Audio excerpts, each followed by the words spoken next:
We just got the Water and Sun clan in Bloodline Heroes of Lithis, and one of the new champions is S tier. At least for now. In fact, it might be so good it might need to be nerfed, but we're gonna talk about that. So which one is it, the male or the female?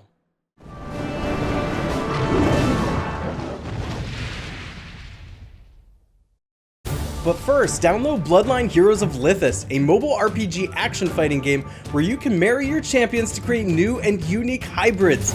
Use the link in the description to start with some free stuff, including gold and diamonds. See you hopefully soon. Alright, so first let's take a look at the trait which is called suppression, and it says, when the battle starts, reduces the attack of back row enemy champions by some percent. This says 8% because it's an epic hero, but of course that number will be higher, the higher the rarity. And this effect cannot be stacked. Now, what did you notice about this? This is like an anti-hoe trait. So the hoes have the opposite one where you increase the strength of your own back line, and this one is decreasing the strength of the opposing back line. So if you get these guys on opposite sides of each other, they're sort of counterbalancing.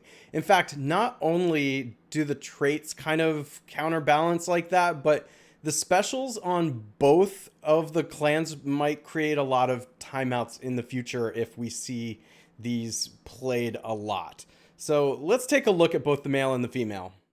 First up, it's the male. Yes, it's the male. He's the overpowered one. And the reason is because of his abilities. So let's take a look at the first one. Elysian Favor grants Brisk to 2 allied champions with the lowest HP, recovering their HP by 850% of the caster's strength, reducing their damage taken by 20% for 3 seconds. If cast upon the casters themselves, they get healing and become invincible for 3 seconds. All right, so this is not the overpowered ability, but just pointing out here, we have a pretty nice healer here. And oftentimes in the past, whenever you had healing based on strength, it wasn't too powerful because they didn't make the numbers high enough. This is probably high enough, especially if you go ahead and put brutal or something like that on him. The invincible looks good, but do remember there's a lot of Phoenix floating out there, and that basically means that invincible doesn't matter. All right, let's take a look at the ultimate. Elysian Veil. Channeling the spell for a short period consumes 125 energy per second to summon a roaring wave that ripples through the battlefield, restoring all allied champions' constitution by 500% of the caster's strength and dealing damage to all enemies equal to 500% of the caster's strength. For every 5 waves that hit, allied champions are healed by an additional 15% of their max constitution, and enemies will be inflicted with an additional stunned effect for 2 seconds. Yes, this is powerful, and it's not even the overpowered part. So first of all, you're gaining energy, you're healing, and you're dealing a lot of damage. Now, typically when I've played other games and you've had a champion or a hero that can both heal and deal damage, that creates a situation where you have a very powerful hero, because oftentimes, you know, the benefit to healing is you have to traditionally take up a hero slot in order to get that, which means that you're dealing less damage. It's more of a support hero, but this is doing both. You're advancing your goal, which is to defeat the other team while you're staying alive. Now, let's take a look at this last ability, Elysian Reincarnation. When an enemy is inflicted with control effects other than silenced and knockback, the caster gains 250 energy. This is the overpowered part. When the caster is inflicted with control other than knockback, they can become immune, which costs 100 energy. The immunity can be triggered once every 6 seconds. This is what's creating a situation which, I don't know if they play tested it or not, but have you checked out some of the traits on the new champions? I mean, we've talked about them on this channel. There's traits out there like on the Warbringers or on Selphos clan or on the Parades that are creating like stackable statuses, control statuses on the opponent, which means that you can perpetually set off his ultimate. He could just go off over and over and over and over again, which means that your team is healing over and over and over again, and he's dealing damage over and over and over again. And I want to point out that it's area of effect damage, dealing damage to all enemies equal to 500% of the caster's strength. Everybody on the other side. So if it's like a PvP kind of situation, of course, all the enemies are taking damage. That's always been powerful in this game. But I mean, even more so on like Guardian Defense or something like that, where you got big waves of enemies, even better, right? Oh my gosh, guys! And this, I haven't even talked about like the fact that you put a female Galabar in there too. There's plenty of other champions out there that will give everybody a quick like sort of status effect, a control effect that is going to be causing him to gain energy.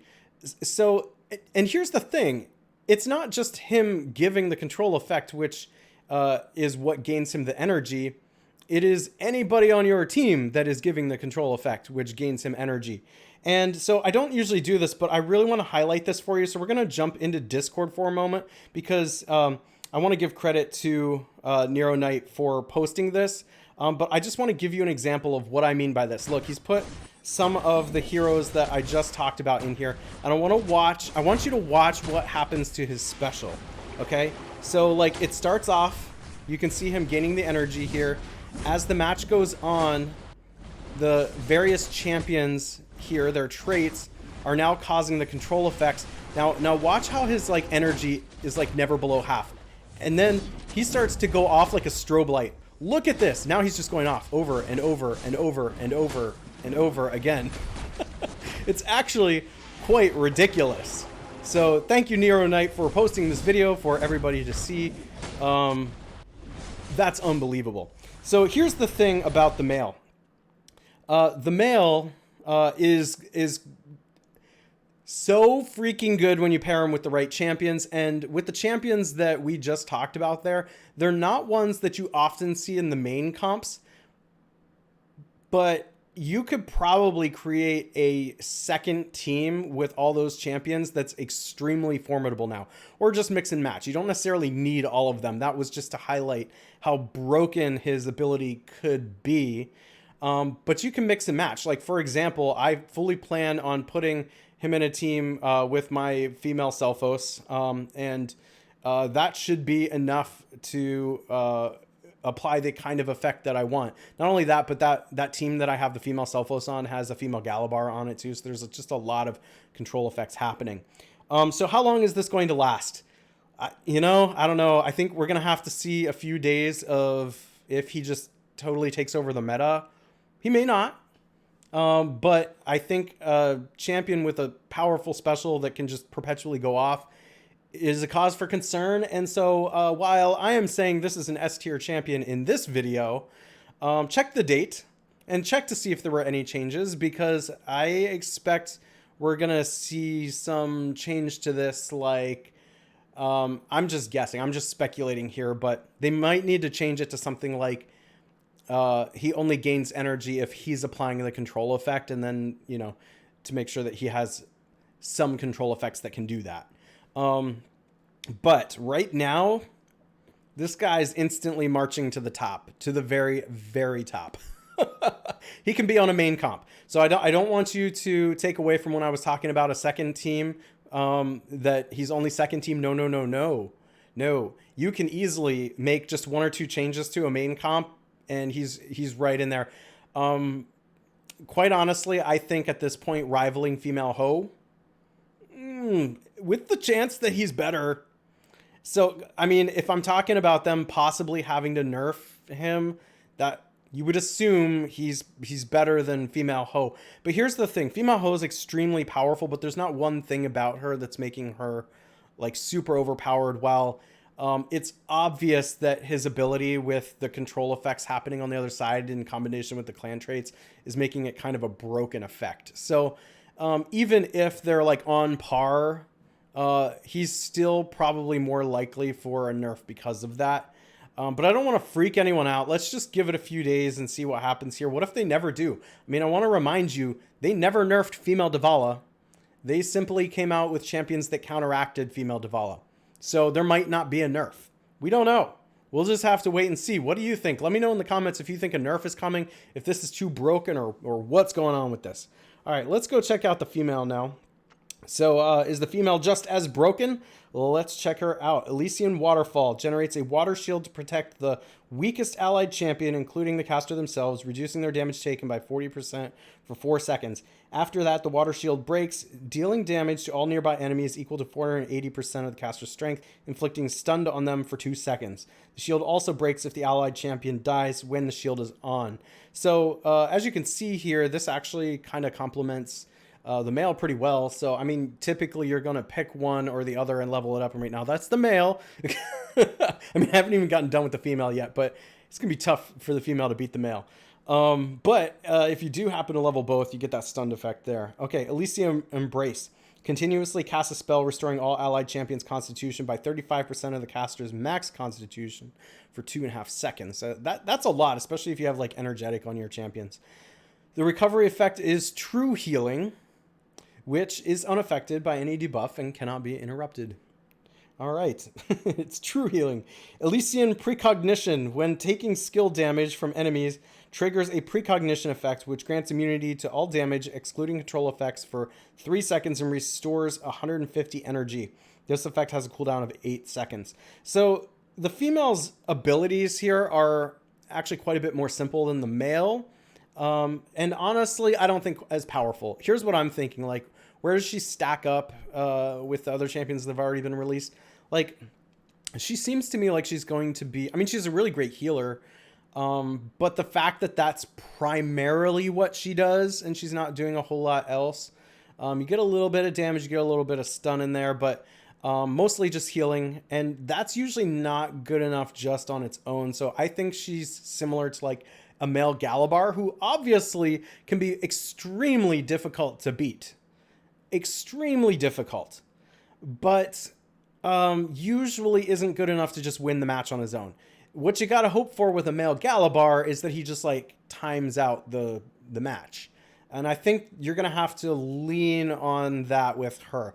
Now, I think she could slot into a very good control team. Like if you're, you know, you got your female Galabar in there and you've got her in there and you've got a whole bunch of like stun effect and you just lock your opponent out. You could just stay alive and run the clock out. I hate that strategy. It annoys the crap out of me, but it's something you could do. Like, you know, I don't know. There's some people out there who like to be just control people. And she is a mage, so, you know, you typically see that kind of thing with mages shenanigans. Yeah, that's what I think of both of these. I think that the male is light years ahead of the female for now. I don't know what's going to happen to him. If nothing happens to him, he is no questions asked an S tier champion that you are going to just go level up right away and just start using, and make sure that you can't just slot him in on any team. Remember that though. He depends on you putting him on teams that are inflicting control effects on opponents. So do remember that. Now let's talk about traits on both. And the same traits are good on both. So I'm not going to differentiate much between the two, but there are some minor differences, which I will get into. But I do think the traits are going to be more impactful for the male than the female even. And a good example of this is Brutal, which is an obvious one for both because it increases their strength. And some of their healing is based on strength. In fact, for the male in particular, a lot of the healing is based on strength. But also, he does AoE damage, or area of effect damage, and the higher his strength, the more damage he's going to deal. So obviously, he's benefiting more from Brutal even than the female.